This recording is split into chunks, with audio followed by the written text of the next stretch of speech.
Hello বন্ধুরা, তো আজকে আমরা একটু বেরিয়ে পড়বো। আজকে না, এটা কিছুদিন আগের ভিডিও। দেখতেই পাচ্ছেন আমার ছেলে ফুল স্লিমস ড্রেস পরে আছে।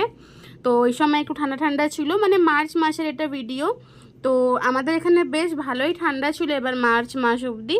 তো আমরা গেছিলাম এখানে কীর্তন দেখতে। দেখুন কীর্তন হচ্ছে। তো এটা এক সপ্তাহ ধরেই হয় কীর্তনটা, ওই শিবরাত্রির সময়টা হয়। তো আমার কাছে ভিডিওগুলো ছিল, আমি ভাবলাম এগুলো তো শেয়ার করিনি, তো এগুলো আজকে শেয়ার করলাম। তো দেখুন আমি আর আমার ছেলে বসে আছি এখানে। ভালোই ব্যবস্থা করে বসার, চেয়ার্স থাকে, নিচেও বসতে পারেন। তো সামনের কিছু মানুষ নিচে বসেছিল, আমরা সবাই চেয়ারেই বসেছিলাম। আর দেখুন আমার ছেলে, কাউকে দেখেছেন আগে কীর্তন দেখতে দেখতে চিপস খেতে? তো টাইম পাস করছে, দেখছেও আবার চিপসও খাচ্ছে। আর খুব ভালো লাগছিল এনভায়রনমেন্টটা। কীর্তনটা তো আমার ভালোই লাগে, আর প্রত্যেকবারই হয়, কিন্তু আপনাদেরকেও শোনাচ্ছি, শুনুন।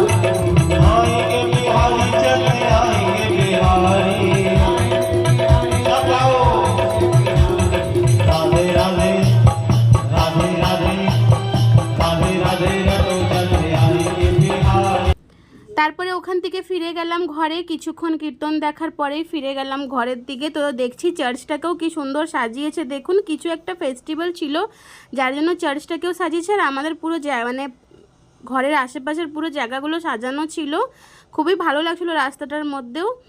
আর খুব সুন্দর লাইটিং করেছে, দেখতেই পাচ্ছেন গাছে টাছে খুব সুন্দর লাইটিং করেছে। আর এই কীর্তনটা প্রত্যেক বছরই হয়, কোভিডের 2 বছর খালি বন্ধ ছিল, বাদবাকি প্রত্যেক বছরই হয়। ভগবদ গীতা পাঠ, অনেক কিছুই হয়, আর খুব ভালো লাগে শুনতে। টাইমটা একদম কেটে যায়, বোঝাই যায় না। তো এবার বাড়ির দিকে ফিরবো। এখনের জন্য এতটাই বন্ধুরা। ভালো লাগলে কিন্তু অবশ্যই লাইক করবেন, আর আমার চ্যানেলটাকে সাবস্ক্রাইব করে নেবেন। আমি এরকমই ছোটো ছোটো ভিডিও ব্লগ দিতে থাকবো। আর এই দেখুন কি সুন্দর লাইটিং।